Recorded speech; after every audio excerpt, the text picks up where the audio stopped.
તો આજની મારી સૌથી પહેલી ટીપ આપણા જે આ નાના ક્યુટ બકલ હોય છે એના માટેની છે। તો ઘણા લોકોના ઘરમાં જે નાની બાળકી હોય છે એના માટે એના જે મમ્મી હોય છે આવા જે ક્યુટ નાના બકલ હોય છે લાવતી જ હોય છે। પણ ઘણી વખત એવું થાય છે કે આ જે બકલ હોય છે એને આપણે જ્યાં ત્યાં મૂકી દઈએ તો એની જે જોડ છે એ વિખાઈ જાય છે અને આપણને જે આ બકલ છે જલ્દીથી મળતા પણ નથી। તો આ જે બકલ છે એને આપણે સારી રીતે કઈ રીતે મૂકવા કે જેથી કરીને આપણા જે બકલ છે એ આપણને જલ્દીથી મળી જાય। તો એના માટે આપણે જે આવી નકામી બંગડી હોય છે એને લેવાની છે અને એની અંદર જે આ બધા જ બકલ છે એને આવી રીતે આપણે ફિટ કરી દેવાના છે। તો આવી રીતે તમે બંગડીની અંદર જે બકલ હોય છે એને ફિટ કરીને મૂકશો તો તમારા જે બકલ છે એની જોડ જે હોય છે એ વિખાશે પણ નહીં, ખોવાશે પણ નહીં અને તમને એકદમ ઇઝીલી જે આ બકલ હોય છે એ મળી પણ જશે। તો આવી રીતે તમે જે બકલ હોય છે એને સેટ કરીને મૂકી શકો છો। તો આ જે ટીપ છે તમને કેવી લાગે મને કોમેન્ટમાં જરૂરથી જણાવજો। તો આની પછીની ટીપ આપણે જોઈએ।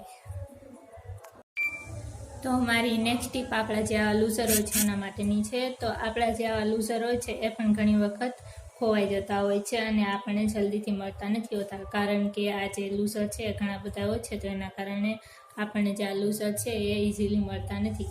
તો આ લૂઝરને સારી રીતે સેટ કરીને મૂકવા માટે આપણે શું કરવાનું છે કે આપણી પાસે જે આવી સેફ્ટી પિન હોય છે સેફ્ટી પિન આપણે લેવાની છે અને એને આપણે જે આ લૂઝર છે એની અંદર ફિટ કરી દેવાની છે। તો આવી રીતે આપણે લૂઝર જે હોય છે એને સેફ્ટી પિનની અંદર સેટ કરી દેવાના છે।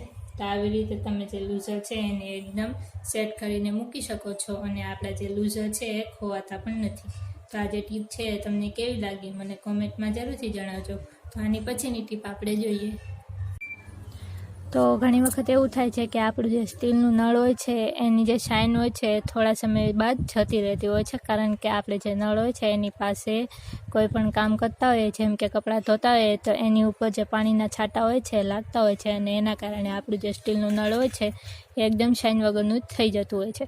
તો આપણું જે સ્ટીલનું નળ છે એને ફરીથી શાઇનવાળું કરવા માટે આપણે શું કરવાનું છે કે આપણે સૌથી પહેલાં તો કોઈ પણ સ્ક્રબ લેવાનું છે અને સ્ક્રબની ઉપર આપણે થોડુંક જે શેમ્પૂ હોય છે એ શેમ્પૂ નાખી દેવાનું છે અને આની ઉપર આપણે થોડુંક જે કોલગેટ હોય છે આપણું એ કોલગેટ પણ લેવાનું છે અને એને પણ આપણે આની ઉપર થોડુંક નાખી દેવાનું છે।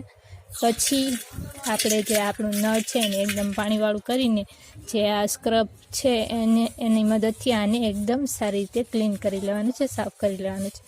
તો આવી રીતે તમે જે તમારું સ્ટીલનું નળ હોય છે એકદમ શાઇન વગરનું થઈ ગયું હોય તો તમે એને એકદમ શાઇનવાળું કરી શકો છો। તો જ્યારે પણ તમારું સ્ટીલનું નળ છે એ આવી રીતે ખરાબ થઈ જાય તો તમે જે આ જે ટીપ છે એને યુઝ કરીને એને ફરીથી એકદમ નવા જેવું કરી શકો છો।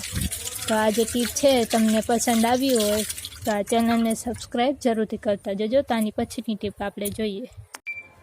તો ઘણી વખત આપણે કોકના લગ્નમાં જવાનું થયું હોય ત્યારે આપણે મેકઅપ તો કરતા જ હોઈએ છીએ, એની સાથે આપણે જે લિપસ્ટિક હોય છે એ પણ કરતા હોઈએ છીએ અને ઘણી મહિલાઓને જે કોરી લિપસ્ટિક આવે છે એ લગાવવી ખૂબ જ પસંદ હોય છે।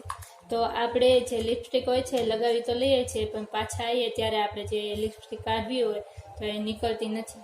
તો આપણી જે કોરી લિપસ્ટિક છે એ એકદમ ઇઝીલી નીકળી જાય એના માટે આપણે શું કરવાનું છે કે આપણે જે હોઠ ઉપર લિપસ્ટિક કરી હોય એની ઉપર આપણે થોડુંક જે તેલ હોય છે એ સૌથી પહેલાં લગાવી લેવાનું છે અને પછી આપણે જે તેલ છે એને સારી રીતે ઘસી લેવાનું છે હોઠ ઉપર। તો આવી રીતે તમે તેલ નાખીને જે લિપસ્ટિક છે એને કાઢશો તો એ એકદમ ઇઝીલી નીકળી જશે અને તમને લિપસ્ટિક કાઢવામાં કોઈ પણ જાતની તકલીફ નહીં પડે। તો આવી રીતે તમે એને કાઢી શકશો। તો આ જે ટીપ છે તમને કેવી લાગે મને કોમેન્ટમાં જરૂરથી જણાવજો અને આજનો વિડીયો જો તમને પસંદ આવ્યો હોય તો ચેનલને સબસ્ક્રાઈબ જરૂરથી કરતા જજો અને જોતા રહેજો બ્લોગર દિવ્યાને।